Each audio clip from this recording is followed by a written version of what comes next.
Mumbai ground, Victor Tango Juliet Yankee Oscar, 10-2, Boeing 787, moderate, request idle power run-up for both engines, duration 10 minutes each, request startup for idle power run-up.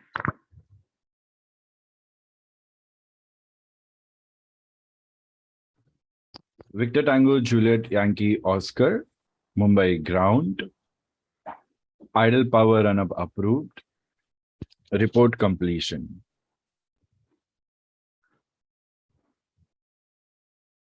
Idle power run-up approved.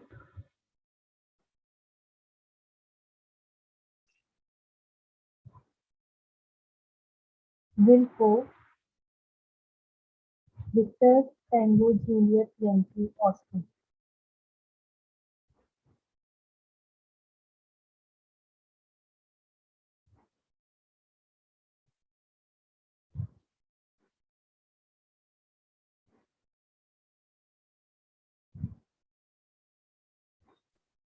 Mumbai ground,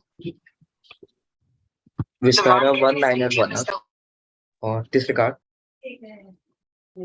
Mumbai ground, Vistara 1-liner 1, stand Alpha 7, Boeing 737 moderate,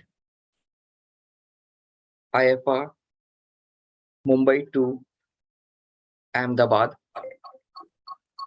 passenger on board 130, security check completed, information Delta, request startup.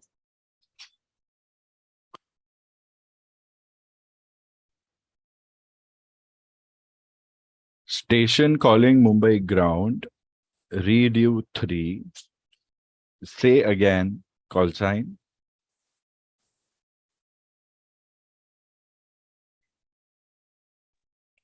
Mumbai ground, I see again call sign, Victor Tango, no, negative. I see Mumbai ground, I see again call sign, Vistara 1-liner 1. Vistara 1-liner 1, Mumbai ground, startup approved, report when ready for taxi.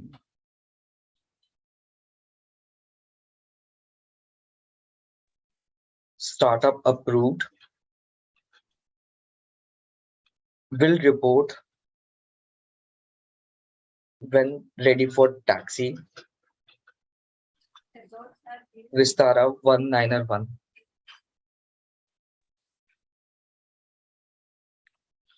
Very nice, Jyotsna. Very nice, Bhavin. Very nice, Jyotsna. You did your idle power run-up.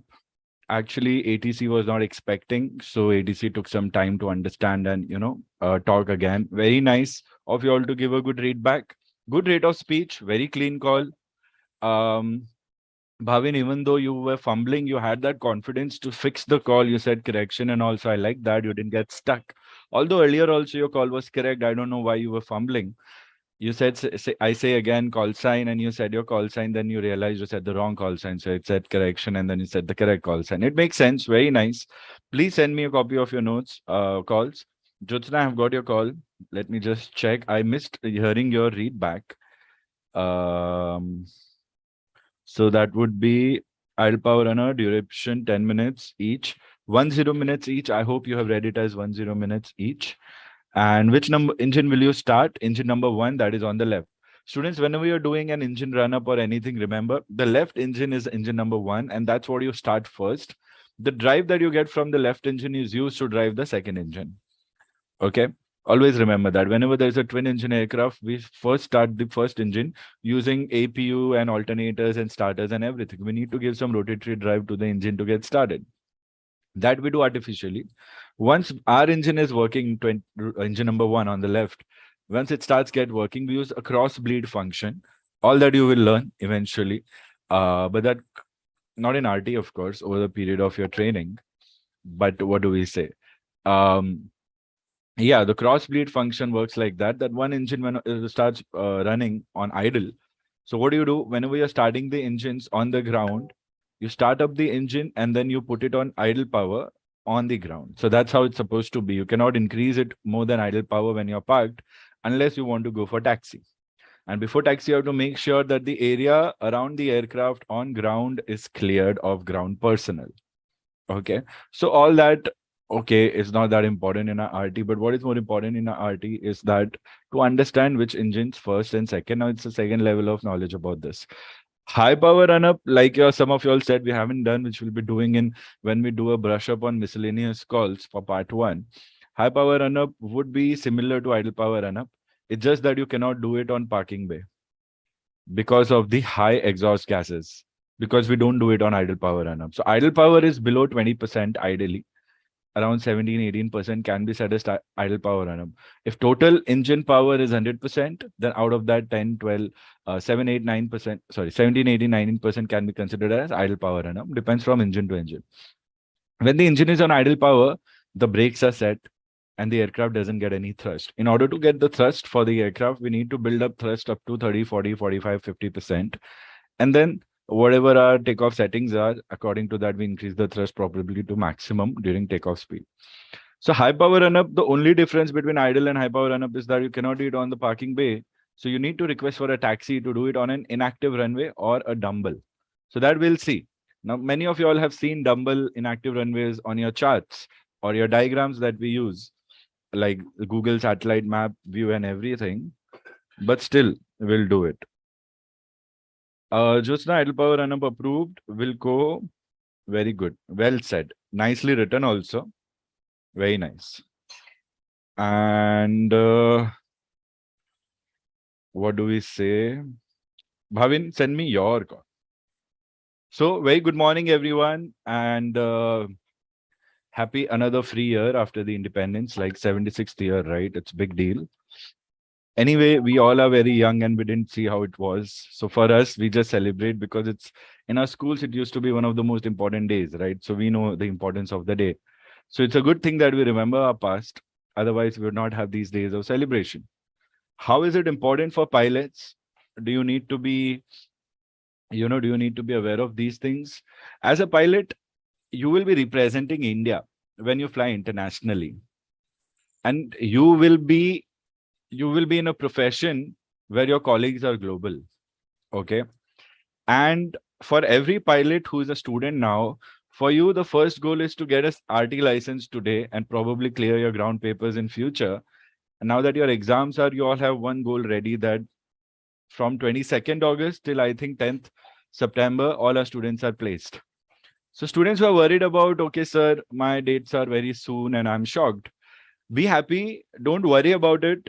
Your training, we will wrap up your training and will help you do at least 2 mocks before you go for the exam. So that should put you in a good position to clear your exams. So you must have seen the schedule for next week, and the schedule for today is completely focused on RT only. It will be helping those students who are doing other ground subjects. There are no distractions. It's a short-term goal. So I was just thinking, why not just put all our dedication on RT? So I hope everybody likes the idea.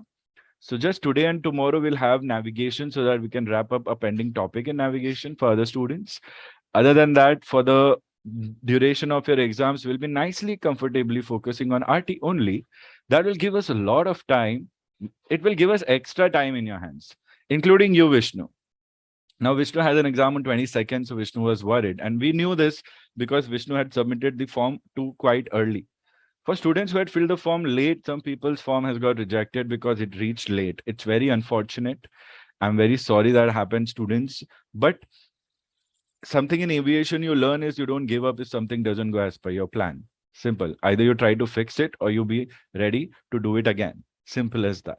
So for you students who are not appearing the exams this attempt, You will be trained equally for this attempt as well as for next attempt. So your chances of clearing in the first attempt also delayed by 2 months, still it will be guaranteed. So don't think that after this session, you'll not be allowed to attend lectures. Second thing, those students whose exams are like within 10 days from now or 6 days, 8 days, 11 days from now, don't worry. As per the time available, will not compromise on the syllabus, but we'll make sure that your part 2, part 1, both is completely done. So I think for part 1, we'll be doing one more session to cover up a few miscellaneous calls. Apart from that, we'll be doing regular part 1 practice in class also. Plus, we'll be focusing on part 2. If you're wondering, thinking, sir, part 2, we haven't started and we need one more month, then it is not like that. It all depends upon us, how we have to do. Now that we have this time, our part 2 training will be easy, informative, and nice. Now, talking about the last thing, one-on-ones. So students, the one-on-ones, we have scheduled a time between 2:30 to 5 o'clock every day for one-on-ones. Individually, I'll be personally getting in touch with you. Of course, on two concerns. First, the date of your exam. So those students will get priority who's getting their exams first. Second, those students who think their part 1 is weak, you have to let me know, sir, I need practice on priority, and then you'll be given priority. Simple. Third basis of priority would be me checking who is weaker, who is stronger, and whose exam is when. Based upon that, I'll make you practice faster or sooner or more than others. All right. So that's the plan. Do not worry, students. Finally, your days of exam are here. A few months ago, you all were like beginners thinking, yeah, I'll do it. And now is the time to test. So be ready, be happy. It's all getting started officially for those students who haven't given any exams till date. And those students who have been giving exams, this is just another exam for you. So be good at it. All right. If you have any questions, ask. All right. And about your dates, I'll be asking you all to give me your dates as a fresh message on WhatsApp or iMessage everyone. So do that anytime or do that during the end of the session. Not now. But whatever you're doing now is also fine. Any questions for me? Anything that's bothering you, worrying you? And about your hall tickets, if you don't get your hall tickets on time, you can carry the list of admit students with you along with the necessary documents, and you can take that also if you don't get it on time. So don't worry about that. And ideally, they should send it before time. But in case they don't send it, then don't skip your exam. Just go and tell them I haven't received it yet. But this is my name, this is my ID and everything. And then that's how they work. They're like, okay, good.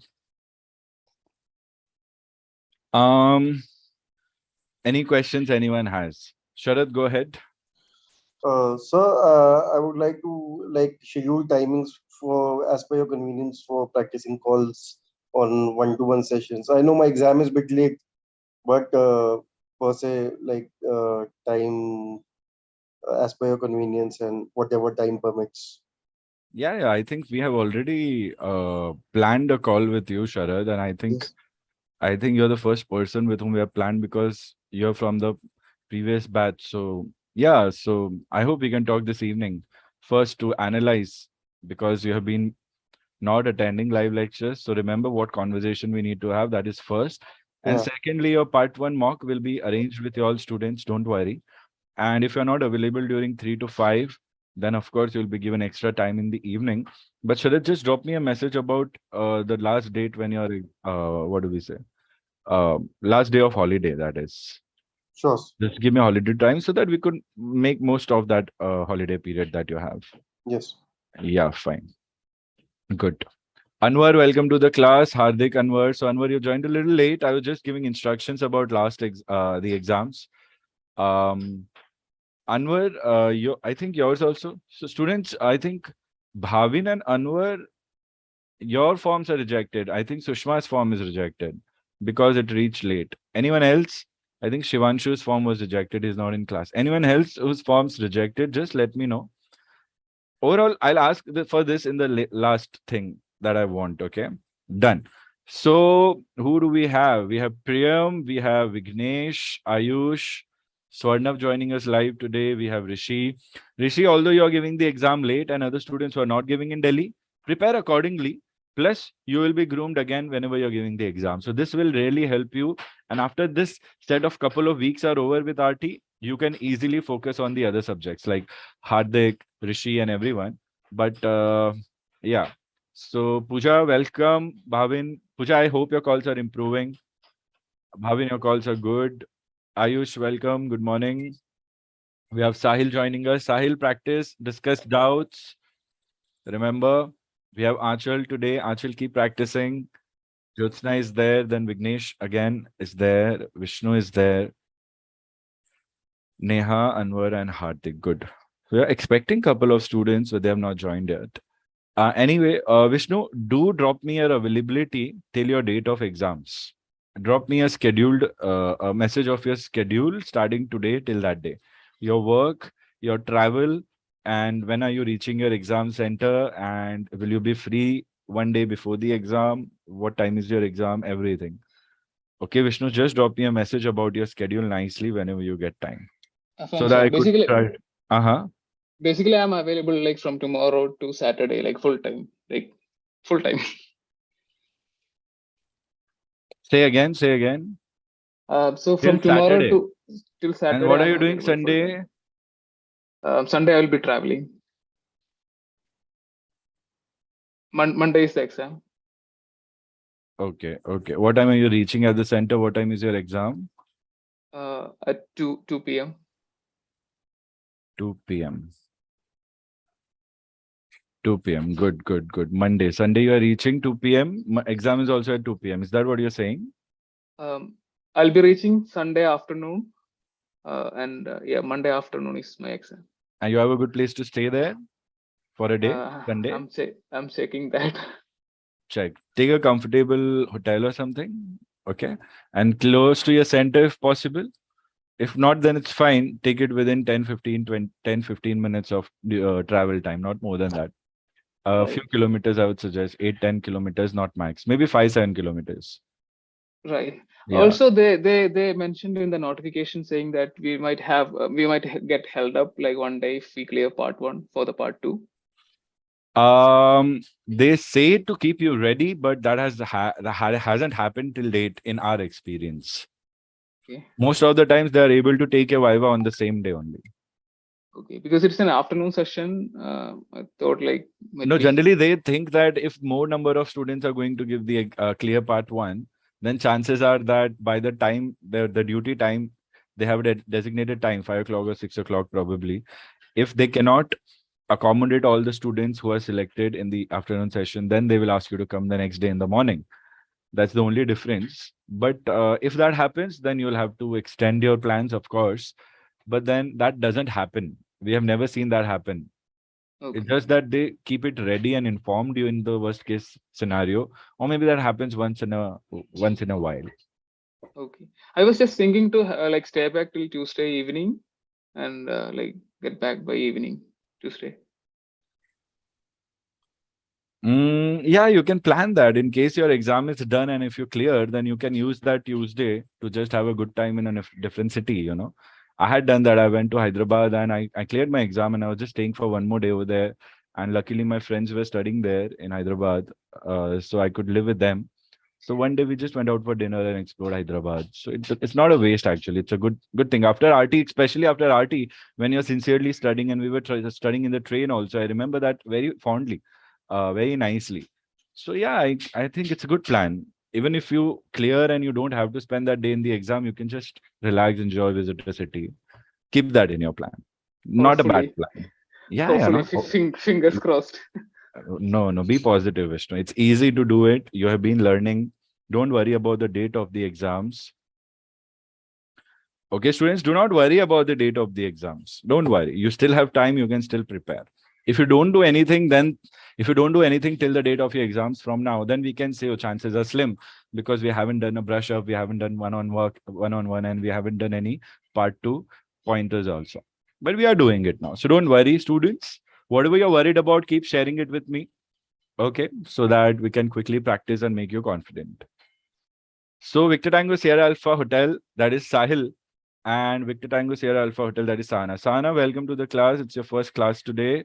And I Just observe and learn. Make notes whenever we are getting started. And Sana, just change your username because Sahil already has it. So 2 aircrafts cannot have the same call sign. So take any 3 letters of your choice. Yeah, I'm doing that right now. Yes, thank you so much. And that's what I was wondering, where is Sana, because I thought it's Sahil only. But good. Sahil, are you in touch with Hashmeet? Any update? What he's up to? Is he preparing for papers, RT? What? Affirm, sir. I've asked him, and his paper is on 30, as same day as mine, but his batch is on morning, in the morning. So is he learning, studying, watching lectures? Any update? No, sir. I've texted him, but he never texted back. Okay, no problem. Must be busy or occupied. And whenever you get in touch, just ask him to talk to me. Affirm, sir. All right. So welcome everyone once again. Pooja is there, right? So Sharvari is not there. And Neha is here. Very good, everyone. So one more instruction that I'm giving you all before I get started. Today and tomorrow we'll be discussing all the key points about part 2. And I'm not going to make part 2 too lengthy for you. If we would have had liberty of time, I would have taken sweet time to make you understand everything from scratch. But we don't have we don't have that, but that doesn't mean we'll compromise on our quality. Something about students who have already done a few things in RT part 2. This would be a good revision for you all. So don't think that it's something extra and unnecessary for you. Just be a part of it, because whatever we are starting today, it's focused upon the Delhi exams and the next exams, both. So it's applicable to all of you. Second thing, what I'm talking about is make crisp, clear notes. Ask as many questions you have about the topic that I'm teaching you. Any topic that I'm teaching you, I'll be teaching it in short. In that short time, as much as you can understand, that is great. Your job would be to be able to reproduce what I'm explaining in your own words. So that's how you have to perform in your RTR exam part 2 Viva. If they ask you something like, tell us about aircraft voice communications, then I'll be teaching you about aircraft voice communications. Out of that, you have to tell them around 6 to 7 points of what you have learned in your own words. So aircraft voice communications utilizes these set of VHF and HF frequencies.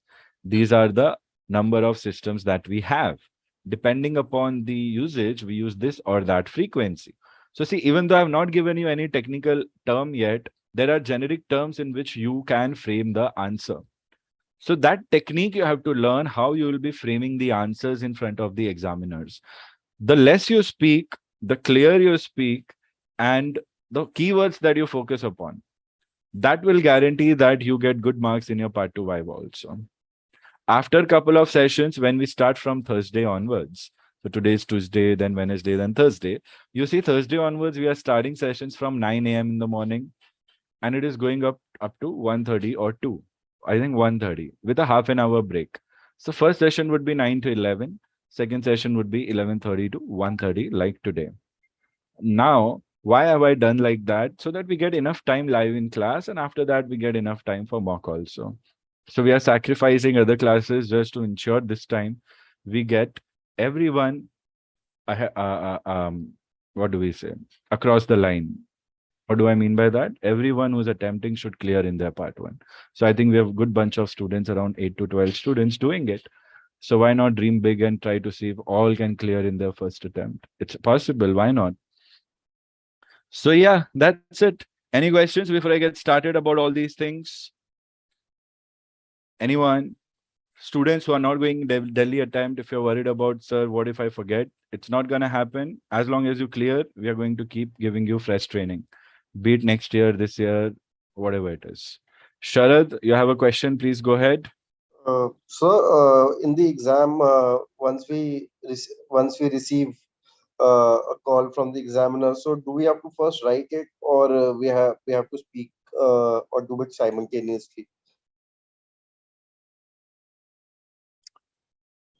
Anything that you listen from ATC in part 1, the moment you are listening, you have to write it. And the moment that examiner has, that the ATC has stopped saying, you have to give a readback or acknowledgement within 5 seconds. When you are giving a readback or acknowledgement, whatever you are saying, even that you have to write while you're speaking. So everything is going to be live. You have to speak, and whatever you're speaking, you have to write in real time. No other way to do it. Sharad, is the doubt clear? Yes, sir. Sir, but the question paper will be in front of me with the flight plan and the questions related to it. Sorry, say Uh, again. Say again. Yeah. So the question paper will be in front of me with the flight plan and the questions concerning the 5 questions concerning that. So or will it be that I'll have to listen the questions, write the questions, and then answer it and then write it? See, Sharad, all this has been taught. I think for some reason you are unable to recollect, but that is okay. I'm just saying, students, don't worry. We have done it. You will be given a question paper with a flight plan and 5 questions in sequence. Major question numbers, question number 1, 2, 3, 4, 5. Question number 1 could be separated into question number 1, 2, 3 also. Question Yes. number 1, Alpha, question number 1, Bravo, question number 1, Charlie also. Those questions you have to read from the paper, and based upon that, you have to take your call. Examiner is not going to give you any fresh question. So how does the examination start?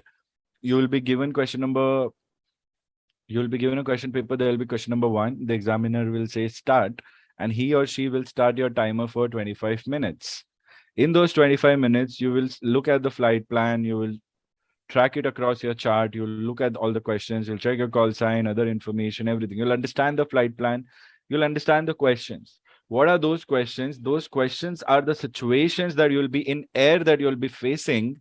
And in those situations, as a pilot, you have to communicate with ATC using what you have learned in RT training. That's what you're supposed to do. So when you look at a question, question number 1 is saying that request startup. So you request startup in RT phraseology. By choosing the correct ATC, the examiner is just going to be quiet. ATCs will never initiate a conversation with you unless they want to give you a message or want to check something with you. Otherwise, they will always have your flight plan in real life. They will have everything that they need. They'll just be waiting for you to make those calls. So here also the same simulation is happening. Whatever ATC is related to your situation. If it's a ground, then it's a ground. If it's a ground call like startup, if it's a major airport like Kolkata, Chennai, Mumbai, Delhi, then you're going to make a call to ground. So you have to decipher that. Whom will you call? Will you call ground? Will you call tower? Will you call approach or control? Based upon your question, you have to first decipher that. After you have deciphered, you will take that ATC's name, Mumbai ground. You'll choose your call sign from the flight plan, Air India 123. Then you'll tell other information related to startup call and then say request startup. So it is just from the question paper.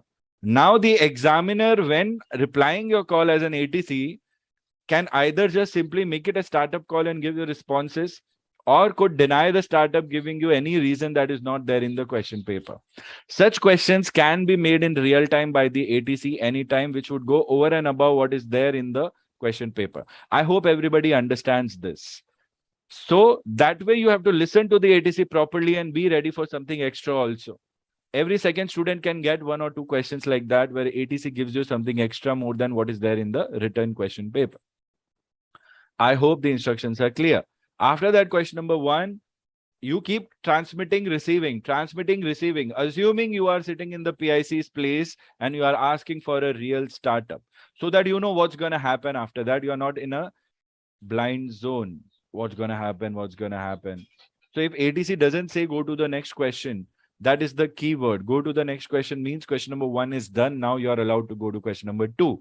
That's the only help you'll get from the ATC. They'll tell you whether your question number 1 is done or not.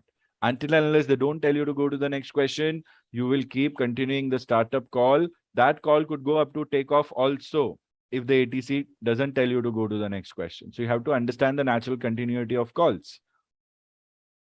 And then when he or she says go to next question, then you read the next question. As per that, you choose the ATC, whoever is applicable, and take the call as per that question. Is that clear, Sharad and everyone?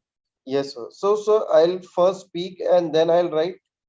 Speak while you are writing, Sharad, or write while you're speaking. The technique is to first start writing, and when whatever you're writing, the first word you start speaking.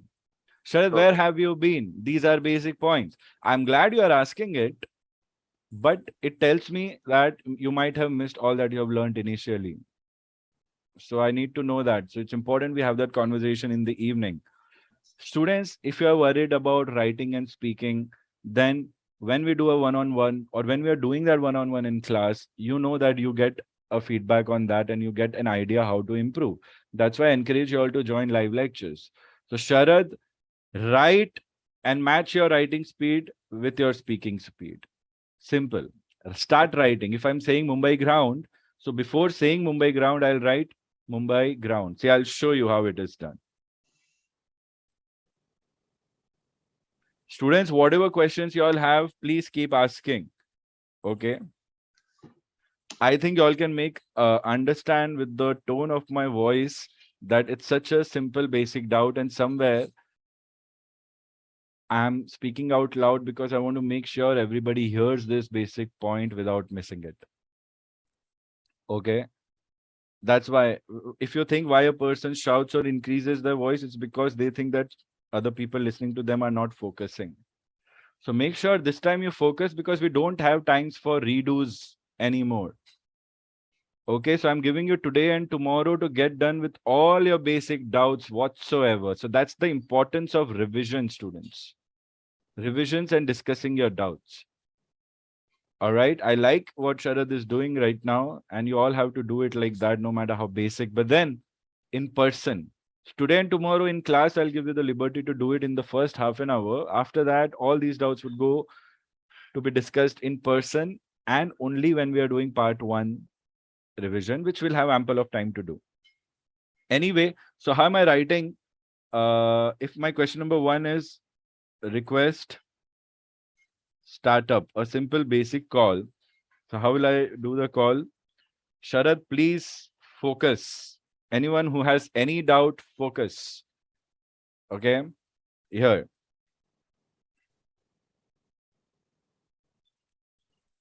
I've written Mumbai ground. So I'll say Mumbai ground, Air India 123, stand 2,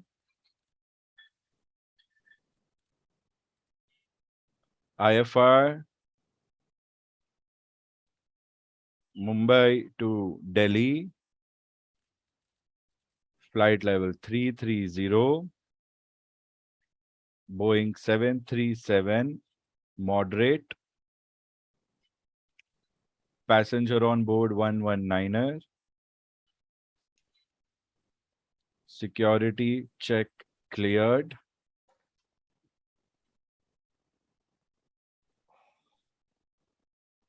request startup information Bravo. Sharad, what did you observe? What did I do? Explain. Whatever you have understood. Quick. So you were like it's just a difference of a second, but you were first writing and then speaking, and the rate of speech was very slow. So you had time to write, and you had time to also comprehend what you are writing and is it making sense, and also speaking it in a slow rate of speech. So in that ways, you get time to write as well as speak slowly, and then the clarity is maintained, and then obviously what you have to write in the immediate future, that flow of thought is there. So Very well observed. I like it, Sharad. Very well done. Very good. Of course. Very nice. Very nice. Your observation was bang on. Very good.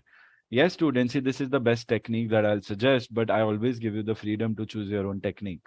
This technique, like Sharad really clearly could notice it. I like that, Sharad. Very nice. That it gave me a lot of time to think whether what I'm doing is correct or not. And one word at a time, I could think about the whole call. So before taking the call, I didn't have to think about the whole call before taking the call. I just went with the flow naturally. It gave me time. Writing and then speaking gave me the time automatically to come up with the perfect call that I could come up. I didn't even remember information, Bravo, that I have to say. When was the last time I took a startup call? It was when I thought you startup call. Simple. So I could not remember information, Bravo, ideally, but when I was taking the call, it all came back to me. That passenger on board, security check cleared. Then I remembered I have to say IFR also, moderate also, aircraft also, flight level also. Generally, we don't mention flight level, but you can mention your cruising flight level directly. And then I said request startup. And then I realized, okay, information Bravo is pending. So I've said information Bravo also. So this is the best technique that I suggest, because when you speak and then write, sometimes you end up speaking fast. If you all have attended the last live lecture where I have done the mock, you also under the pressure of lesser time or the stopwatch or the timer, my last calls, as you all observed, were very fast. When I told you all, I didn't realize I was fast. So you won't know if you're fast or slow. So how to guarantee that you are slow? You have to be slow in the examination, not very slow, but not very fast. You have to be slow so that the ATC can write it down. So how do you ensure? You ensure it by this speed, this technique. This technique can guarantee. So if you're writing fast, then you'll be speaking fast. And you're writing fast because you have less time to finish the paper. So that way, even then, the examiner has gotten used to your first two calls. That a little increase in pace for question number 3 and question number 4 would be allowed afterwards. You cannot start with that pace. Your first two calls will be setting up your, what do we say? Will be setting up a lot of expectations in the examiner's mind. Like how they say first impression is the last impression, that actually happens in exams like this. If the first impression you are able to induce is good, then you might get certain assistance from the examiners, which we call as a good examiner. That they'll try to give you hints here and there because they believe you have practiced. That is allowed for them to do it. If your first impression is bad, but your calls are good, the examiner will be surprised and still give you benefit of doubt. But if your first call is bad and everything else is bad, then they'll be know that you are not prepared. Like more than half of the people who give the exam are never prepared properly, actually. The reason why they are so strict and the passing marks is so less is because people are not prepared. That's the only problem. Half of them don't know. Those who know are unable to finish the preparation. So only 20-30% people are prepared, out of which 10% do not have a good day. So maximum up to 20% people can pass. It's like that on an average. Anyway, this is a good example. Any more questions anyone has?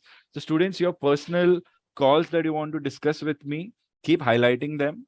Either I'll discuss them in the class today or tomorrow, or I'll discuss them in person with you over chat or our one-on-one. If it's too urgent, keep highlighting again and again. So it's blocking my progress ahead. Please discuss this now. All it's going to take us is 5-10 minutes to discuss that call. So we can do it anytime. Got it? Either now or either later. Just keep reminding me. Like Pooja and Prem, you have done it. Others also keep doing it. Just that I should not miss it. Okay. So let's get started. Before we get started, one more thing I want to tell you all. That I was going through, of course, I was going through the part 2 material that I have to give you and I have to teach you. That being said, I have just emailed you all a document with those solved papers I was talking about. Everyone cross-check your emails. If you have not received it, then let me know. I'll reshare it. I've given a set of instructions to follow to go through those solved papers. Now, understand that is not done by our academy. Okay, we don't believe much in papers and all, but it helps students, so you can do it. So I've given you a set of instructions how to make the best out of that document. Make sure in the email text body, the instructions you read clearly and apply those when you're reading the solved papers. Okay, students, please, it will really help you be with less doubts. Otherwise, you'll have a lot of doubts. So this is like this, what to do. But if you read those instructions, all those questions that will come across will already be answered. Okay, everyone, be very careful. So that one thing is sent. Second thing to be sent is a list of abbreviations. So please keep reminding me. I have to send it to you in a couple of days or so. Still gathering all the abbreviations. Okay. And the third thing would be, yeah, that's it. That's it. If I'll tell you all again in time. Okay. Fine. Any questions? Anyone before we get started? See, all these words, instructions, all the speech that I'm giving, everything is going to help you. So make sure you listen, remember, understand, and then discuss. Okay.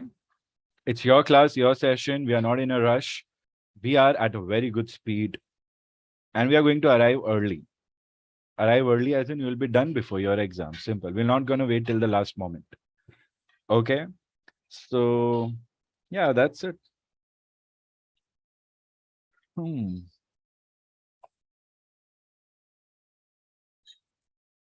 All right. No questions, anyone? Good. Okay. Yeah. Swarnab, go ahead. Sir, after during a startup, one passenger is intoxicated. So that will be pan call, or similarly we can call the Delhi Control Air India 919er position stand 2. One passenger is intoxicated, cancel startup and send security on board. Like that. Not Or bad. we call Not the pan like that. So, students, urgency and distress call sheet will help you in this case, but it's okay. Here, because passenger intoxicated on ground is a normal call. Swarnab, if you are on ground before startup, why are you calling control? Call either ground or tower. So that thing you have missed. So you're Yes. confusing two things. Second thing, when you're in air, when you're flying, and if your passenger is intoxicated, then that intoxicated passenger can cause problems. Like they can damage other people, like injure other people, or they could injure the aircraft from inside or try to open the doors or emergency doors or something like that. So it's a potential, it's a problem, it's a threat to the aircraft that doesn't require immediate assistance. If you are in air, it's a pan call. If you're in ground, it's a normal call. Similarly, if your passenger becoming sick, on ground, it's a normal call. In air is a pan call. Remember, these are the two places. Please make it clear in your notes if you have not done it, students. I don't want to give it to you in writing everything. Try to make it in air, bomb threat on ground, pan call, you could say. Bomb threat in air is a mayday call, you could say. So those are the differences of ground and in air. Okay. Got it, Swarnab? Roger, Victor Tango, Shadow, Romeo Tango. Swarnab, I like your passion. You have learned everything nicely, but when you are trying to give correct answers, this is for everyone. Students, at present, let's say you have learned so much, and today you want to prove that, okay, I know everything, I'm ready. I like the confidence, but if you rush, then you will make errors like Swarnab just made unconsciously. He knew that he was on ground, but he simply said, sir, should I make a call to control? Here, he answered his questions by himself without him knowing. As an examiner, I knew that he's jumbling up two things. I don't care from where, why, how. So he thinks it could be a pan call and he's calling control, but then he thinks that I'm doing startup, so what should I do? So if he's doing startup, he should say ground.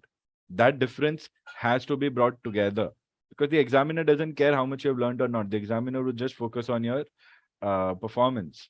And such questions can also be asked to you in your part 2 Viva. So everything that you learn in part 1, based upon that, those questions could be asked to you in part 2 Viva also, over and above the other things. So here, Swarna, be a little careful. It's a silly mistake, but be very careful. If you're on ground, you'll never talk to control, either ground or tower. Simple. If ground is not there, then tower. But I hope the clarification is done. Now, part 2 Viva. Part 2 Viva is a personal interview session. And you will be allowed to give it only if you clear part 1. Okay. So let's assume we all have cleared part 1. Okay. That's why we are preparing for part 2. So I want everybody to be confident. Sana, you've just started today, but I want you to be super confident. Equally, I want everybody else to be super confident about it. Make sure that you minimize your mistakes. That's it. That's all you have to do. Allowed to give it only if you clear part 1. Now, this personal interview session will have minimum 2 examiners. Okay. Who are those two examiners? One will be WPC official and second would be DGCA official. Okay. All right, students. Sometimes there could be a third also. That examiner could be a trainee or a colleague or someone else that we don't know. He could be someone with WPC also, someone with DGCA also. But most of the times you will get at least two examiners. Now, do not get surprised if you get just one examiner or one day. Probably the other examiner is sick or there's no backup available or no proxy available. So they might just go ahead with one also. But at least there will be two examiners. All right. So we'll keep the third examiner aside.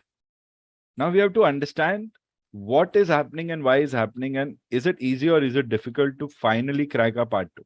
Now there are many students who will clear part 1. Okay, because the calls are good, practice is good.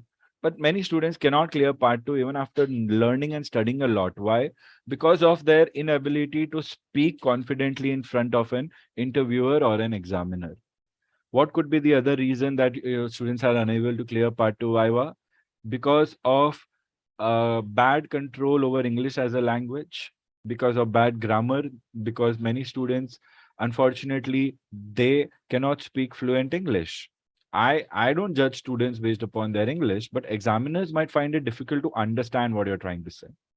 If you're fumbling, if you're shivering, if your sentences are not clear, then all that can impact those few minutes that you have.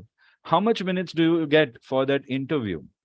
You will get in the interview, you will get around 2 to 8 minutes. Depends. Max, you can get up to 10 minutes. I keep forgetting how to write max. Max up to 10 minutes at times, or sometimes 2 to 3 minutes will be more than enough. How many questions will you be asked? In the first 3 to 4 questions will be asked to you. If you can answer 3 to 4 questions, then they will ask you 6 to 8 questions more on an average. If you don't answer those 3 to 4 questions properly initially, then chances are they'll tell you, go come back after you have studied, come back in the next session. So even they know that there is nothing called failed in RT. They know it's always try again till you succeed. Simple. So there is no negative marking. There is no blot on your career that you have not cleared in your first attempt or not. No such of thing will happen. No, nothing will be mentioned on your RT license also that you have cleared in the second or third or the fourth attempt. Nothing of that sort. It's clean. It's just like getting a driver's license. They won't tell you if you have failed 10 times or 12 times. They'll simply tell you the day you cleared it. From that day, your license validity will start. Okay. So 3 to 4 questions, those will be basic questions. And then we could say advanced questions. Now, those basic questions we are going to target first. Okay, so what are these basic questions we are going to target? Advanced questions would be in two ways. They would be customized to your experience. If you're already a pilot, then it becomes a little easier to clear the exams in case they ask you questions based upon your flying, because you already are able to tell them all you have done in your flying. If you are from an engineering department where you have been working and where you're a senior in engineering, then they would ask you questions based upon engineering specifics and systems. A few questions, not all. If you're doing CPL ground studies, if you haven't yet started flying schools, then you are one of the most, you're a major chunk of students. So they'll ask you, why did you not do CPL first? Tell us, how did you prepare for RT and all? What is your plan ahead? Based upon what you answer, chances are they'll ask you a few questions. Or based upon checking your profile, they'll have your application form. They will have your part 1 that you have corrected. You will be writing part 1 in an answer sheet. They'll have that answer sheet also. They will have your marks that you have earned in part 1 also. So they will know everything. If they see your part 1 performance was good, they'll make sure your part 2 is completely based upon other things covered other than part 1. If your part 1 you have crossed on the borderline, then they will ask you questions based upon part 1 also, part 2 also. So that's how they do it. So they will have everything. They'll have your profile, everything, your character certificate, and whatever you fill in the form. So that's how it is. Your advanced questions, your basic questions for you is going to be one and the same. But still, there is a differentiation between basic and advanced. So, what is basic? In basic, we have radio regulations. When I say radio regulations, it is all regulatory related topics that are there related to your radio RT license. It could be what is the civil aviation rule number or civil aviation requirement section or documentation which talks about RT. It could be what are the Indian Aircraft Rules 1937 related rules of the radio regulations. What are those rules? Or it could be mean what do you mean by DGCA? What do you mean by WPC? What is ICAO? What is ICAO annexures? What are the important ICAO annexure documents? All those things are going to be asked to you. Sometimes students, they can also ask you things that you have not studied and we have not covered. So that how to answer those questions is also going to be taught to you. So basically, if you have problems with English, if you have problems with grammar, if you have problems with confidence, we'll try to help you work on those elements also. If I'm able to spot those, then I'll personally help you all. But if you reach out to me asking for assistance, then that would make more wonders in your training, because you need something and you're asking, so you'll be focusing more on that instead of me trying to forcefully teach you something. So think about all that and let me know what your inner challenge is. Talking about, sir, I don't know anything about part 2. In a couple of days or 3 to 4 sessions, you will know everything that you need to know about part 2. So I think even Vishnu, you have time till that to study. So don't worry. Okay. That's it, students. Let's get started. So basic would be radio regs. And then in basic would be radio wave theory. Okay. Advanced would be radio nav, aids, and systems. That's it. Nothing more, nothing less. Simplified in simple terms. So our target would be to first get done with radio regs, second, radio wave theory, and third, radio nav aid systems. Got it, students? So this will be our agenda, and we will be trying to wrap it up ASAP. I hope all expectations are clear. We have spent around 1 hour doing this. I think a couple of students would be thinking, sir, padhana kab shuru karenge? When will sir start actually teaching? Students thinking like that, I want to tell you all that these things can really help you, and these things really help students clear their RT in their first attempts. Trust me on that. Okay. I remember, trust me on this, students, okay? 70 to 80% students clear in their first attempts that I teach personally. Only I remember 3 to 4 students have taken a longer time to finish it, but they have also succeeded in clearing. Okay. I got a call message from a student, I think 6 months ago or something. And that student wasn't in touch with me since 3 or 4 years. So he said, sir, thank you for teaching me basics. Eventually, I was able to clear my RT and the basics helped me. I'm like, wow, happy to hear from you. And I told him, I thought you would upset thinking that sir didn't give you training properly because you were lost. You were not calling, you were not in touch. So I think about that also. What happened? So he said, sir, nothing like that. You got busy. I got busy. But I never gave up and I cleared, and I want to thank you.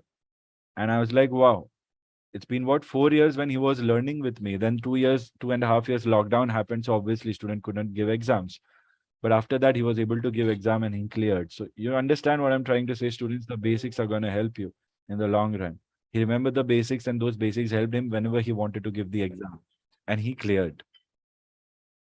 Okay. So it's okay. One student took around 4 consecutive attempts to clear RT. First attempt, he could not clear anything. Second attempt, he cleared part 1. Third attempt, he cleared part 1. He could not clear part 2 because he was overweight. Okay. He was around 140 kgs. And his second and third session, the examiners, I'm just saying what he told me, somewhere people were making fun of him also. He could make that out. But did he give up? He did not give up. Okay. I didn't give up. In our RT sessions, I used to make him work out for an hour to help him reduce weight. Imagine, I used to go to his home to teach him.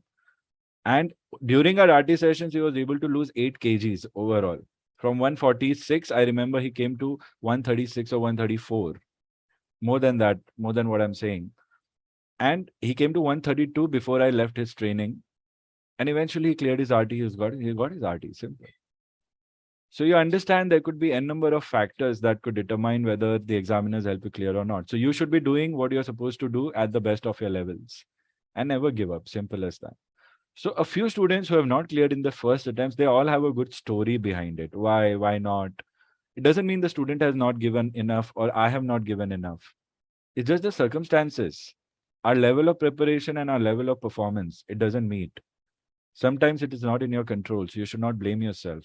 What is in your control is to ensure that your level of performance right now is getting better day by day to match your level of required performance in the examination. So that's where your focus should be, students.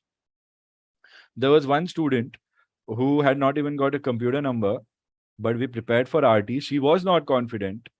I remember I used to teach her going to her place even then, before lockdown, okay, 3-4 years ago. And I remember she was not confident, but I was super confident about her because her calls were one of the best calls I have got. But she was never self-satisfied because she was a self-doer, I would say, like y'all, self-dependent. See, these are not fake stories, okay? And these things really help us believe that our strategies are working. So she gave the exam. I knew she would clear it. I was super duper confident about her. Calls were so beautiful. She learned nicely, one-on-one, right? She was able to learn properly. And when she came from the exam center, she said, "Sir, I cleared part 1, but part 2, I'm not sure." She was not ready to believe that she'll clear. But when she got her result, she told me, "Sure, sir, I cleared." That also happens. Students don't believe that they'll clear, but they end up believing if they have done everything that is required of them to do. She cleared, and then her parents said, "Sir, I want you to do everything for her." And then I personally went to fill her application and I submitted a hard copy to Mumbai RLO Center myself. And it was such a big day for them. It was her first step in aviation, and today she's got her CPL also. And now she's planning to go back to a different country and do a CFI and then type rating and wait for her CPL jobs. Simple. It all starts with this, and eventually you become a professional. We see that. So you all don't worry about it. You all just follow what you're doing. Keep talking, keep discussing. Okay, that's it. So talking about radio regulations, we are going to quickly talk about ICAO annexures. Okay. Then we are going to talk about ICAO docs. Then we are going to talk about 2 specific annexures called Aeronautical Information Service and plus radio telecommunications. They will be first asking if you as an aviator are aware of these specific documentations. These documentations give us the basic rules and regulations to follow as per DGCA requirements.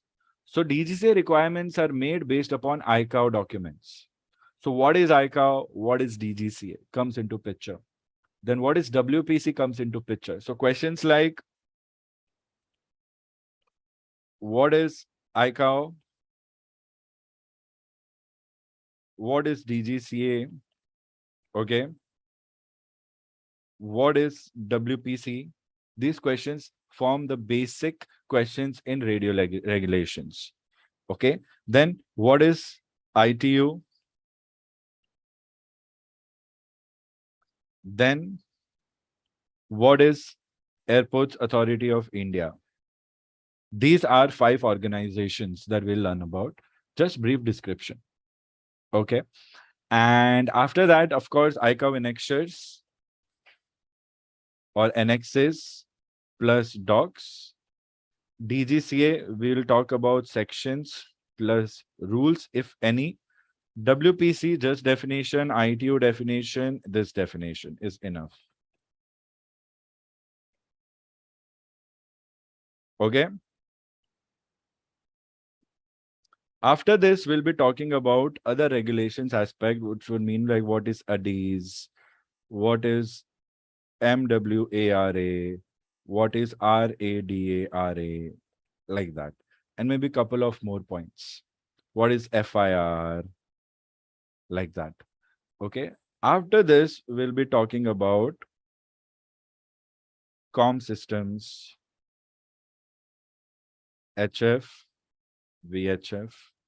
Now, this com systems would be related to an annexure or document which will be relating with it.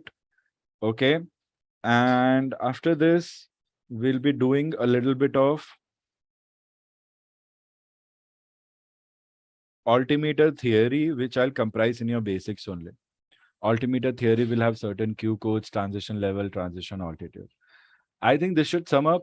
And then definitely, students, if you all remember, I have sent you RT book 1 and RT book 2 initially when you had started. RT book 1 and RT book 2 has a lot of definitions and material over rules of the air. So this information can be asked to you in your part 1 exam, fill in the blanks also. Like I have highlighted a few definitions in the past, but I'll be highlighting a few definitions for you to read. This would go into your self-study aspect. Important parts that I'll give you to read, and then you can discuss with me. After this is done, we will go into, what do we say? Advanced, where the advanced would have systems. What kind of systems we'll be talking about? We'll talk about VOR, ADF, ILS, radio altimeter, radar, a little about VDF,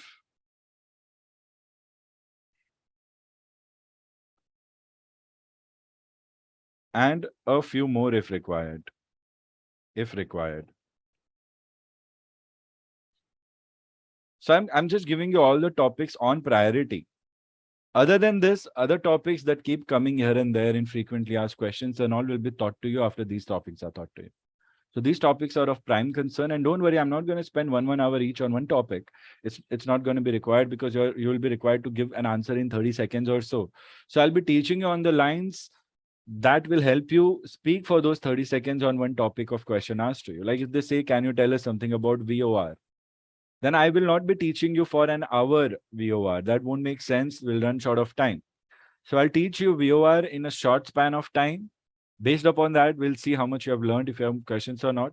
And whatever I'm teaching you in short span of time, I'll be giving you pointers. You have to remember those pointers and just speak those pointers in your own words when you're giving an answer to the examiner in part 2 Viva. Make it much more easy for you. So what I'm going to teach you will be directly what you're supposed to speak in front of the examiner. So I'm not going to make it difficult for you to understand the concept and then frame the answer in your own words. I'm going to give everything to you easily. I'm going to explain the concepts also, and I'm going to give you what to speak in proper grammar. If you all want, you can choose the same statements and speak. Or if you want, you can just twist it a little bit, but make sure the essence is not changed. So for students who have difficulty in framing their own sentences, talking confidently in English, you will be given everything that you have to speak. You have to just practice speaking them with me in your mocks or in classrooms. Others, you know how to do it. So I hope the expectations are clear, students. I'm giving you 10 minutes breather before we start fresh. So take a 10-minute breather and reach out to me. Join live back 12:45. And let's get started with annexures, and let's talk about important things like a nautical information service, and it's quite in detail explained. So I'll see you all back in 10 minutes. Short break, 12:45, everyone. Come back with a fresh mind and let's get started with part 2.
Welcome back, everyone.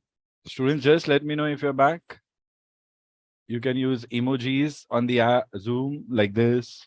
You can verbally tell me if you're back.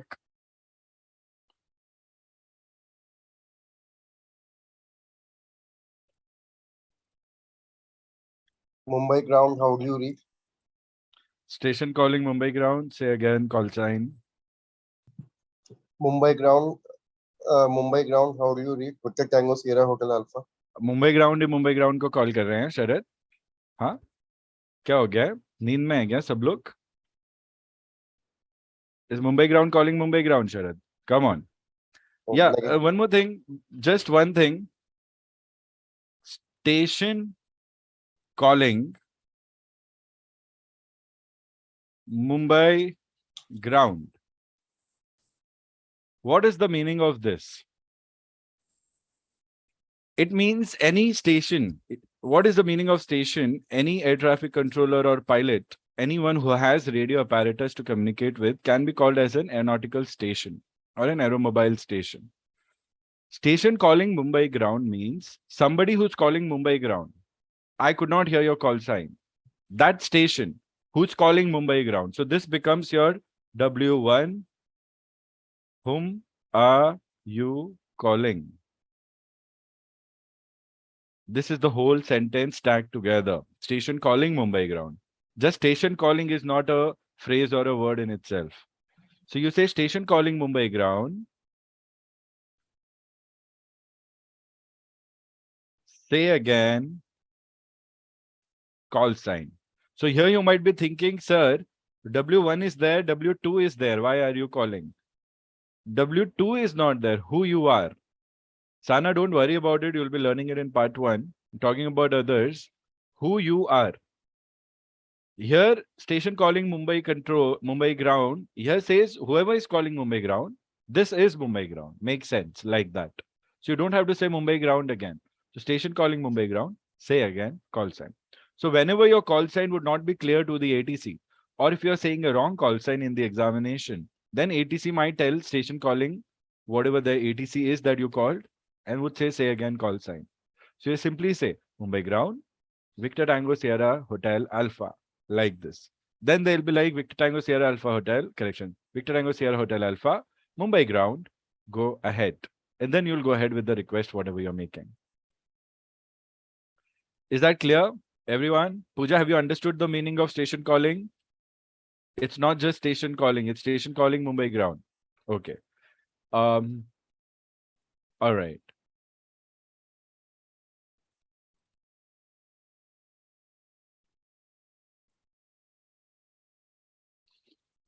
Okay. So let's get started. You will make a separate note section for your part 2 notes. I'll be giving you certain notes as well as you have to make your own notes. Also, you cannot just depend upon the notes that I'm sharing. You have to depend upon these notes first. So we'll start with the point number 1, iCow. Before we start with iCow annexures, we'll talk about iCow. What is iCow?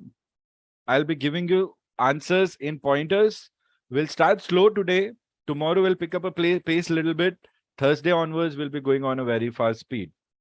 Okay. Our target is Thursday and Friday. We should be done with all major topics. All major topics. So iCow, what is iCow? Everyone, let's get started. I'm going to explain. I'm going to make notes. If you understand, great. If you don't understand, you'll discuss doubts. Sorry.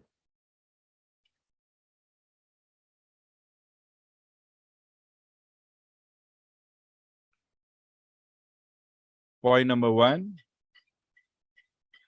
iCow stands for International Civil Aviation Organization.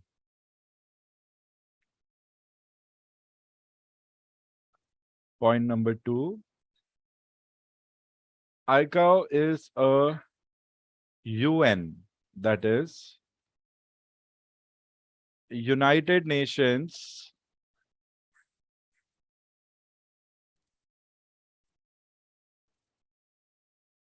specialized agency. Students, what does the second line mean? iCAO is a United Nations specialized agency. It means United Nations is the parent organization of International Civil Aviation Organization. So I'll show you the hierarchy. United Nations is on top. Under United Nations, we have two organizations that are important to us. What are these two organizations? iCAO and ITU. What is ITU? I'll be giving you a note on it. ITU is International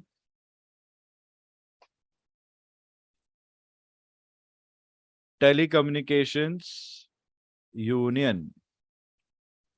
All right. So ITU as well as iCAO, they both have a parent organization, which is United Nations. So United Nations will keep an oversight on the performance, function, working, everything of iCAO and ITU. iCAO, on the other hand, is the parent organization of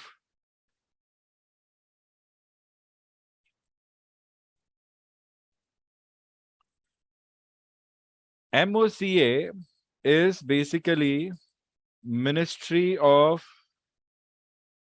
Civil Aviation, Government of India. And under Ministry of Civil Aviation, Government of India, we have the head for civil aviation. The head is known as DGCA or Directorate General of Civil Aviation. So some of you all might remember this flowchart from your first, second lectures of RT, where I introduced you with the hierarchy. And students who have gone through part 1 training, somewhere or the other, a lot of part 2 data is also being given to you in your random training that you have been gone through. So make sure you'll feel free to recollect anything that you have learned over the period of training if those questions are asked to you, especially when you're doing a thorough revision. You should come across those points. So make sure you're aware about that also. When we talk about ITU, just like iCAO, now iCAO will give instructions to DGCA and Ministry of Civil Aviation, Government of India. Those instructions given to MOCA and DGCA, MOCA, I'm just saying Ministry of Civil Aviation, they will make regulations for India-specific applications of commercial aviation or civil aviation. And those documents in the form of rules and regulations will be given to us. What are those documents known as issued by DGCA? So when I talk about documents issued by DGCA are what? Indian Aircraft Act 1934. An act was made in 1934. Based upon that act, the second document DGCA or MOCA issued was Indian Aircraft Rules 1937. So all the rules that we learn initially were formulated based upon the act. So in India, we got legalization of civil aviation in 1934 properly. Okay. And the rules made was 1937. So all the regulations that you follow with respect to your license, application, ground papers, training hours, medical, everything will have a rule as per the rule of the aircraft, Indian Aircraft Rules 1937. Then we have CAR, Civil Aviation Requirements. Civil aviation requirements basically is the entire law book that a person has to follow if he or she is engaged in civil aviation in India. So it's the whole book of law. Civil aviation requirements is actually the book of law. And Aircraft Rules 1937 is the rule book. And Aircraft Act is the first act that determined that we have to formulate rules also, we have to formulate requirements also. So civil aviation requirements has certain sections. It has 11 sections.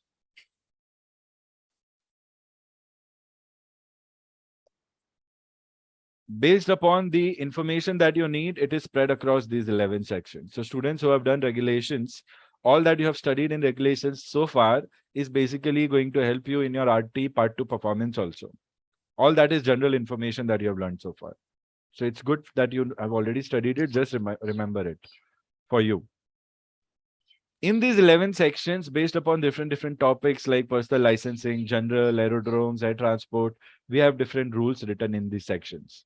Sometimes some of you all could be asked which section represents which data. So it's good enough information to memorize, although it's not the hot topic of questions in part 2, but anything and everything could be asked to you in the long run. So there's no definite syllabus that you have to study in part 2. But yeah, we can, try to work up those topics so that at least if 15 questions or 10 questions are asked to you, then you are able to at least give answers of 7 to 8, if not 10 in total. So that's the idea. Okay, so DGCA issues, half of it and half of it will be issued by other important people in charge of civil aviation in the Ministry of Civil Aviation under Government of India. So remember, every government has ministries in different sectors. Under those ministries, there will be important people. So under those ministries, we have DGCA, Directorate General of Civil Aviation. Now you'll be also asked questions as to who is the present DGCA and who is the present Minister of Civil Aviation. So I want you all to find this answer out and tell me. Arun Kumar, Arun Kumar is what? Civil Aviation Director Minister? General, Minister. No, wait. Are you say again? DGCA Minister, Sir, Director of Civil Aviation, Let Ayush finish. Ayush, tell me. Director General of Civil Aviation, Arun Kumar. Okay, Mr. Arun Kumar. Can anyone supplement the answer? Priyam, were you saying something? Nukul, were you saying something? Ministry of Civil Aviation is Joint Auditor. I didn't say anything, but yes, he is the director of DGCA. Directorate. Students, for you, DGCA will be specific. DGCA full form is Directorate General of Civil Aviation, or Directorate General of Civil Aviation. Okay. Do not say Director General anymore. In the books, if it's represented as Director General, they mean to say Directorate General only. So Directorate General of Civil Aviation is Mr. Arun Kumar at present. Please note this, memorize this. And Minister of Civil Aviation is Mr. Jyotiraditya Scindia. Earlier, it was Mr. Hardeep Singh Puri, but when government did a cabinet reshuffle means assigning new ministers to new ministries. Like if I have aviation, then I'll be given textile, and the person with textile will be given agriculture, and agriculture will be given aviation. It's like that, just reshuffling the ministers, nothing else. So Mr. Jyotiraditya Scindia, he is our Minister of Civil Aviation. When you come across online material, sometimes they will say Minister of State, Civil Aviation Minister of State. The word state doesn't mean Maharashtra, Gujarat, Tamil Nadu, Kerala, Karnataka, UP, MP, Jharkhand, and all, Hyderabad, Telangana, Kashmir, Rajasthan. Sorry for missing out other states. But what I'm trying to say is Minister of State means India. ICAO considers all countries to be member states. ICAO does not say these are member countries. So whenever the word states come into picture, they're talking about countries only. Remember that. Okay.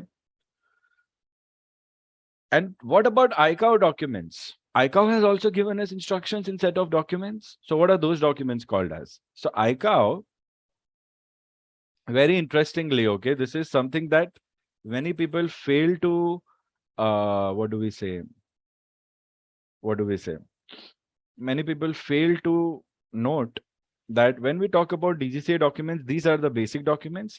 Beyond this, there are certain more rules related to more new things implemented, which were not implemented earlier, like dangerous goods, drones, and like dangerous goods came in later when technology, mobile phones, laptops came into picture. Before that, we didn't have dangerous goods much. And other documents are also there issued, but these are the main documents, I would say, initially to get started with. When I talk about ICAO documents, so now we'll come back on ICAO. We'll continue writing the points on ICAO. So you wrote ICAO point number 2 stands for International Civil Aviation Organization, point number 1. Point number 2, ICAO is a United Nations specialized agency. Now we'll write point number 3 for ICAO, continued.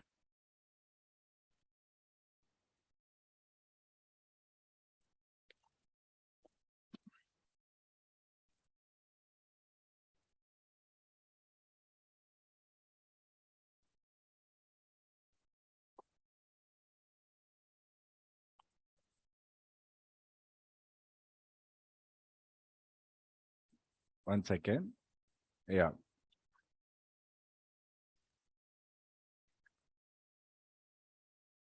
ICAO has 190 plus member states. Sometimes it's mentioned as 192 or sometimes 193. In the world, students, total 195 countries exist. So out of those 195 countries, 192 or 193 are claimed to be members of ICAO. So only a couple of countries are not following ICAO rules and regulations. They are just independently doing their own aviation. Other than that, all countries are a part of ICAO. So you need to understand what is ICAO doing here in order to explain. So I'm just going to explain this in 2 statements now. Okay, those should be more than enough. Why am I saying 192 or 193? Because on the official website, I think they've given 192 only. Earlier it was 193, but just couple of years ago, couple of countries, they walked out from becoming ICAO members. Small countries. So the number is not definite on their website. Also, it's not definite. So I say 190 plus is a better assumption. So you can say 190 plus countries. Okay. Now, what is ICAO doing? It can be explained in 2 lines. Simple as that. Okay. Make sure you understand these 2 points.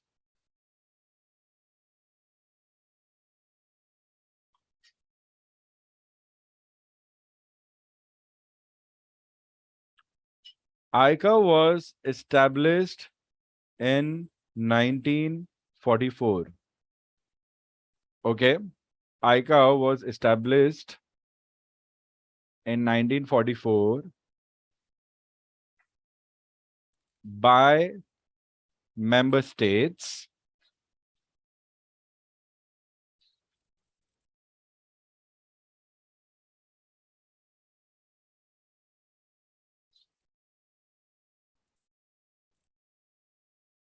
to manage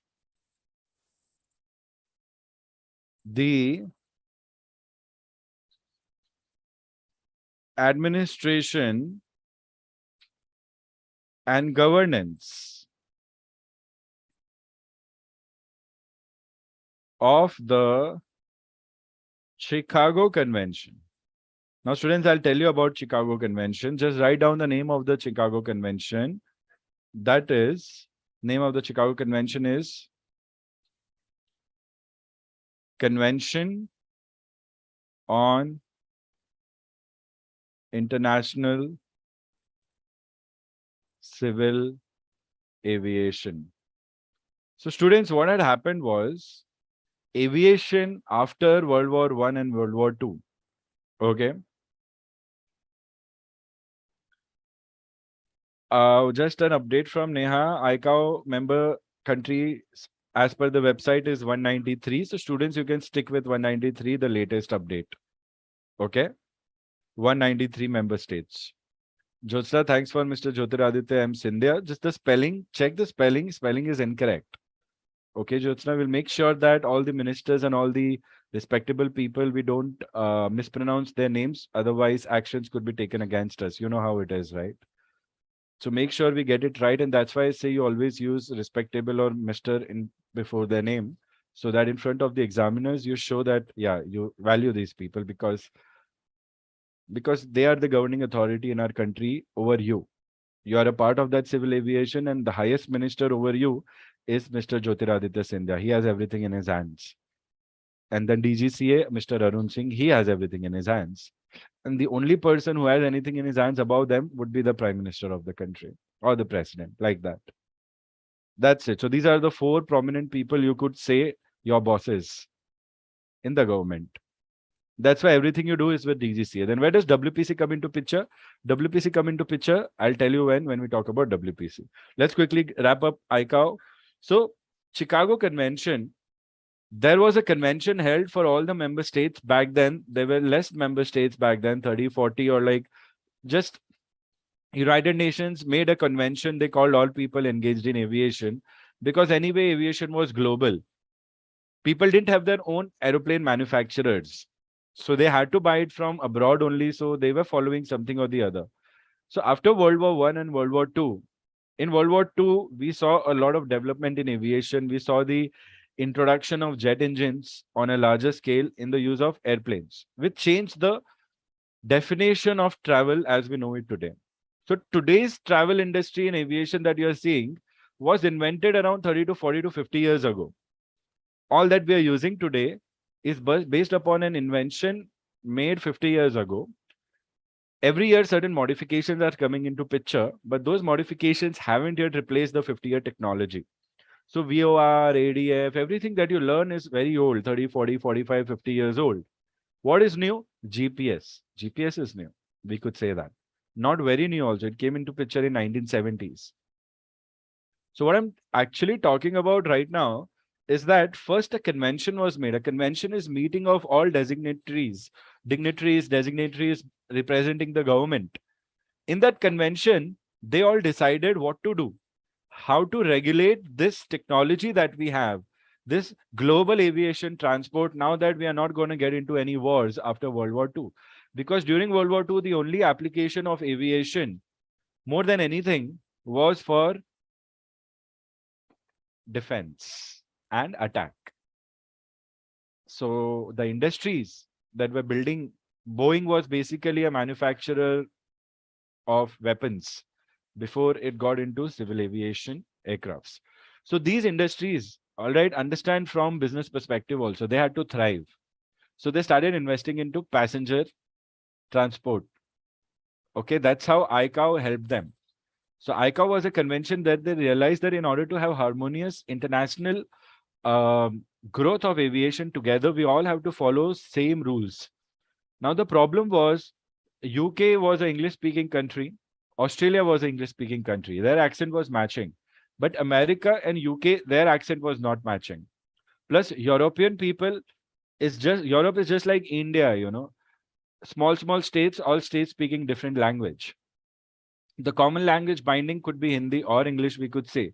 In Europe, the common language could be French or English, other than the regional languages. And Europe, UK, America, these places were the hub of technological advancement. So what happened in the convention, all the people who had participated, they planned that they will be making an organization and we will have representatives from all member states in all different hierarchy of the organization, so that we can come up with common set of rules and regulations, and then you all can go back to your member countries and give it to your ministry, and that ministry will look at it and then convert everything in their own language with respect to their own country based upon the material that we are giving you. So that documents, the publications are everything in ICAO and DGC, because the publications are where written word is. Written word means written law that we need to follow. So that's how ICAO was formed in 1944. The Convention of Chicago is very famous convention, not spoken about in India much, but abroad, Chicago Convention is taught in their school studies only. And a lot of aviation principles are also taught in general education of school abroad. In India, it's not there. In India, we only learn if we want to choose to learn it. Anyway, so in 1944, ICAO was established. Okay, what is the function? The first thing we get is for the administration and governance of the Chicago Convention. What was the Chicago Convention called as? Convention on International Civil Aviation. It was the first such convention. Now, if you're thinking, sir, is this the only convention where people had met in the past to formulate what we are doing today? No. Just like for aviation, even radio, telephony, or the usage of radio frequencies also had a convention. And it was the world's oldest convention, which gave rise to what we know as ITU, International Telecommunications Union. International Telecommunications Union is the oldest and the first, I would say, international organization in the world. The first time all the countries together came across to make one organization that was to do with radio frequencies, ITU. But more about ITU when we discuss ITU. Write down the fifth point about ICAO. And this statement is important. You have to make sure you say this statement in your answers when you're asked about ICAO or ICAO functions. It's simple. ICAO works with all member states, you will write 193 at present.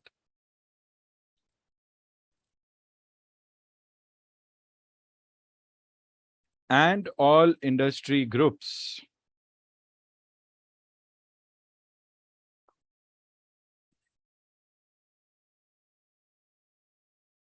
To reach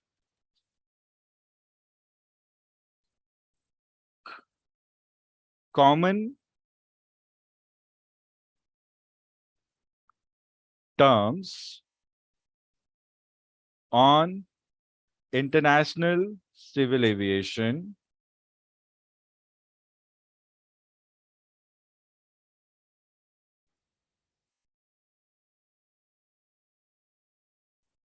standards and recommended practices.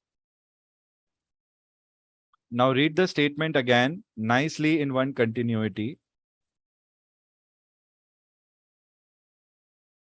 ICAO works with all member states and industry groups to reach common terms. You will write common terms of agreement. Common terms of agreement on international civil aviation standards and recommended practices. In bracket, you will write SARP, small s. So if you break the sentence, it is like this. It works with all member states and industry groups. Why industry groups? It's just not that 193 countries are part of it. It's also that a lot of business organizations like manufacturers of aircrafts plus aircraft related systems. So on the website, you'll see there are around more than 800 industry groups, 800 plus industry groups, radio related industries, satellite related industries, a lot of industries, fuel related industries, a lot of industries are involved. So different industry groups to work together. Why do they work together? To reach common terms of agreement. The other word is consensus, but I'm not using this word. It can confuse you. So to reach common agreement or to reach common terms of agreement on international civil aviation standards and recommended practices. What is the standards? Put it in inverted comma and recommended practices. You think it's a generic term? It is not a generic term. And this is what I want. I was saying when I said that many people miss out on these things, these couple of introductory points. So what are SARPs? Standards and recommended practices. Standards and recommended practices. So they are two different. These are the two different bifurcation of the documentation issued by ICAO. Under standards, you have annexes. And under recommended practices, you have docs. Remember this, students. So all the important docs that we are going to refer to, these are publications which have those specific rules and regulations. So those are recommended practices. How to put your rule into action. That will be given into docs. And standards means what are the rules that you have to follow. So what are the rules are in annexures and how to follow the rules are in docs. So what and how? These are the two branches of all the documentation issued by ICAO. That's it. So any information that you need, be it with radio, you will have an annexure, you will have a doc talking about both radio or use of radio in civil aviation. Let's talk about licensing. How should I ensure as a government that I can issue a commercial pilot license? How can I be sure that I can give you a job that will risk approximately 100 to 200 lives or maybe 50 lives every day in your hands? That license is risky to give to a person who's not competent enough to fulfill the duties as a pilot. So what are the basic requirements to make sure that me as a Minister of Civil Aviation or me as DGCA decide if Nukul or Priyam or Vignesh, Sahil, Sahana Achal, Ayush, everyone in the class should be getting the CPL or not. How can I judge it? So if I have to take the decision, then I have certain publications which I have to follow and compare you as per those rules. Where do I get those rules? Standards and recommended practices. So I, as a government authority who is supposed to give you the license, will get the standards and practices from ICAO, which is already done. Okay. It's not like they will get it. It has to be done in real time only. Whatever new rules ICAO will give, they will pass on a circular to every member state, and those member states will include those rules and modifications in their countries in a timely manner. So there is a system for that. So how do I know what to do? I'll make sure that based upon that particular annexure and doc, I specify my rules for Nukul, for Vignesh, for Priyam. Where will they get those rules? Will depend. It could be Aircraft Rules 1937. It could be it could be CR Section 1, Section 2, Section 3, or something like that. So rules and CR sections. That's where you'll get all the info which is customized for India.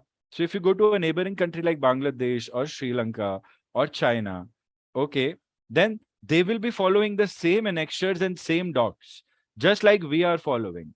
But they will be customizing their civil aviation requirements and their rules based upon their regional requirements, hand on hand with the approval of ICAO, with the approval of United Nations.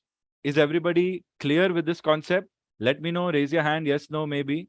Understood the whole funda of all the rules that you're following today is coming from ICAO. All your DGCA rules, everything, oversight is from ICAO. It's customized to your needs by Indian government. And who under Indian government? MOCA and DGCA both. Don't say MOCA out in front because we don't say it much. We write it like that, of course. Just say Ministry of Civil Aviation. DGCA, you can say DGCA. So write down the last point, point number, not last, second last point. Point number 6. Actually, it's point number 5 only divided into 2 statements.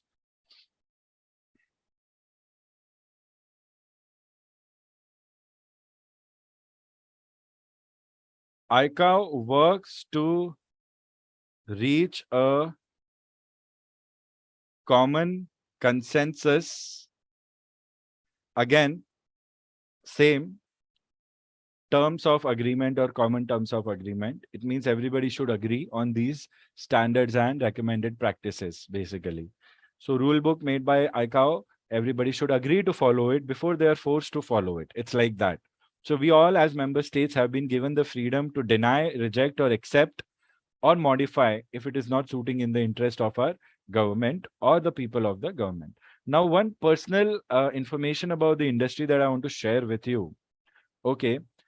On an average, we could say the way the global aviation is growing or the way aviation in developed countries has grown and the way it has grown in India, on an average, I would say there is a delay of 20 years. Okay, a delay of 20 years. Slowly, as we move ahead in time, the difference is reduced slowly, slowly, slowly. There will come a point in time where India will reach at par with these countries. That will happen when India is termed as a developed nation or aviation is developed first before the entire nation is developed. And that development in aviation could, open ways for India to become a developed country in total. Because, logistics is very important for growth, right? Import and export, etc., etc. Aviation can play a vital role in that as well. So everything is related. If you are wondering if you're wondering your method of studies, ground papers is very old school, then definitely it is old school because it's yet to be revised. Other countries, it's revised. Other countries, you don't have to give 3 papers. You have to give 20 papers. Why? Because navigation, like one paper is divided into 7 to 8 different topics. So those 7 to 8 different topics become 7 to 8 different exams, topic wise, small, 20 mark, 15 mark, 20 mark, 15 mark, like that. They don't take an exam directly for 100 marks. So that is something that India is also going to convert into. And I'm just giving you a tip off, which is there in progress. DGCA is going to be converted into Civil Aviation Authority. That is CAA. That is a common term given to many countries' civil aviation authority, CAA. Like Canada follows CAA only, Civil Aviation Authority. Many countries still follow DGCA. Not in only India doesn't have DGCA. Many countries have DGCA. So you can analyze those countries somewhere aviation is still to grow. And very soon you will see Indian DGCA turning into CAA, Civil Aviation Authority for Government of India. Anyway, ICAO works to reach a common consensus. Write this point down, okay? Common consensus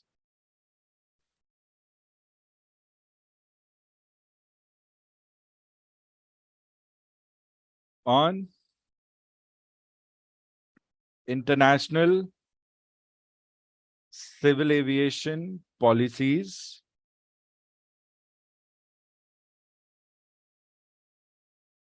in support of, now these are the keywords, okay? In support of safe,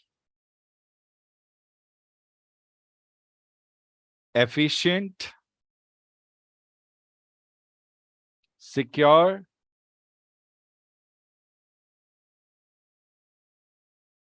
economically sustainable,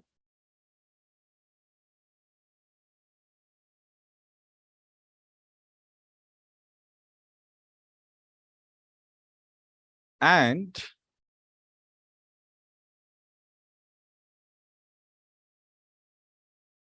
environmentally responsible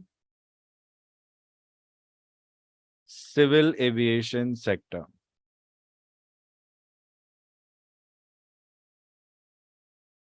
What are the keywords? Safe, efficient, secure, economically sustainable, and environmentally responsible civil aviation sector. So ICAO is working hands in hand with all the member states and industries to ensure that everybody is in agreement with the ICAO standards and recommended practices. Plus, there are such policies that will ensure that overall civil aviation sector will be supported to ensure it is safe. Firstly, safety. Secondly, efficient. It means it should actually benefit people. Third is secure. Secure means away from unlawful interference, hijacking, smuggling, terrorist attacks, etc. Economically sustainable, it means it should be profitable. All the people engaged in aviation should be making money. Nobody should be in loss, including the investors, directors, employees, pilots, workers, ground staff. People earning 10,000 per month till people earning 20 lakhs per month. Everyone should be making money, economically sustainable. That is very important requirement of ICAO, because they understand only an economically sustainable. Otherwise, we all know what happened with Jet Airways or Kingfisher, right? It can destroy things. In simple words, we know how Indigo is growing slow and steady. Jet was growing slow and steady. Jet was one of the biggest airlines in the world at one point in time. What happened? It was not economically sustainable. That's it. They were covering their losses, this and that. God knows what all had happened. Same happened with Kingfisher also. It was not sustainable. Okay. And last, environmentally responsible. What does it mean? Engine exhaust gases give a lot of carbon emissions, which is polluting. As per the latest reports, aviation pollutants are about 1 to 2% contributing to all the pollutants in the world. Some people say it's a high number, some people say it's a low number. So you make sure that your fuels are used in such a way that it causes less pollution. Then your engines are every day modified. The engines that you use today and the engines that existed 20 years ago, they reduce the fuel consumption, they reduce the pollution also. It is like that. Plus the noise, 20 years down the line, if you remember you were young, you could make out if the airplane is flying above your head or not with the noise of the airplane. But these days, only 1 out of 10 airplanes will give you that sound. If you are a sky gazer like me, I would say. So anyway, these terms are important. Possibly ITU, ICAO, DGCA could be one of the first questions asked to you, and that's where you can show off your level of preparation. Basically, you can impress them by these answers. I could just simply give you a written material and ask you to by heart everything on your own. But then that does not guarantee if you'll clear part 2 or not, because I'm not sure if you'll know how to give the answers. So I'm showing it to you by example right now, students. Not every topic will be learning in this level due to, we cannot spend more than a limited amount of time in R2 Part 2 training. But I hope you understand how you have to see every topic and how you have to explain that in your words, which you will be practicing with me. Okay, write down a couple of more points by Ekao before we run out of time.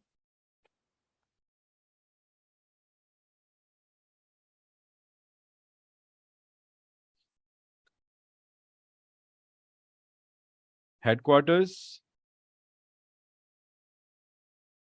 It's in a place called Montreal, however you want to call it, students, in Canada. Okay.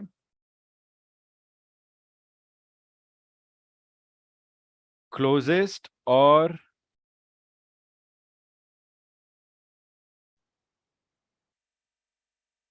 regional office, I would say, for India. Okay, if India has to go to the regional office of iCAO, so iCAO has one headquarter in Montreal, Canada, then it will have a lot of regional offices spread across the world.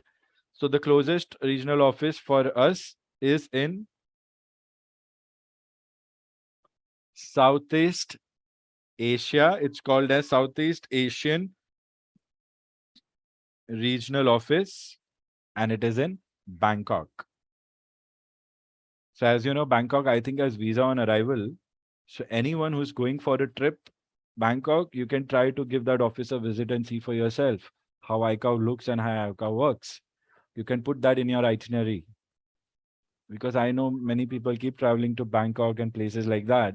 So why not just put that and say that just visit and get a picture clicked out of the regional office? Why not?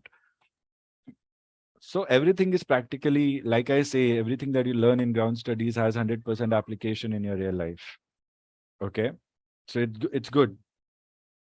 Okay, students. So I hope today all your answers concerning what and why of part 2 are solved, because our major focus on that was on that more than learning about topics.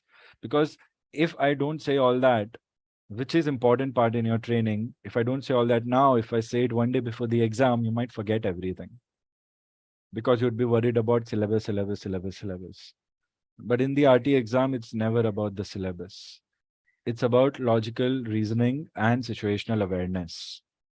Okay, understand, students, situational awareness is one of the reasons why your radio communication procedures could have failures, lapses.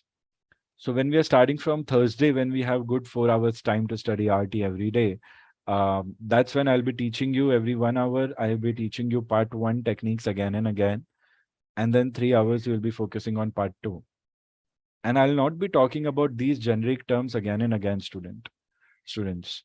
So tomorrow I'll start with standards and procedures, and we have to quickly rush at a good pace. So tomorrow I'll be teaching you all about all the annexures, and I'll try to be fast. I'll write down all the important docs.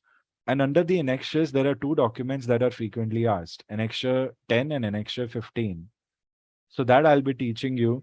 And then I also have to do DGCA, WPC, ITU and all. Ideally speaking, students, every point should not take more than 5 minutes. I can teach like that, but that's not my style. So I'll be doing that, and we need to do that. But for that, I'll need your cooperation and I'll need your participation. What would your cooperation and participants be like? It would be, you will tell me whether you have understood it or not, on 100% level of competence. If you think jo bhi aaj pada hai, if you think whatever you have learned today is only 50%, then after the session, you have to give me a feedback every day. Personally, for part 2, part 1, whatever we're doing, you will tell me your level of personal confidence and competence, especially Delhi students.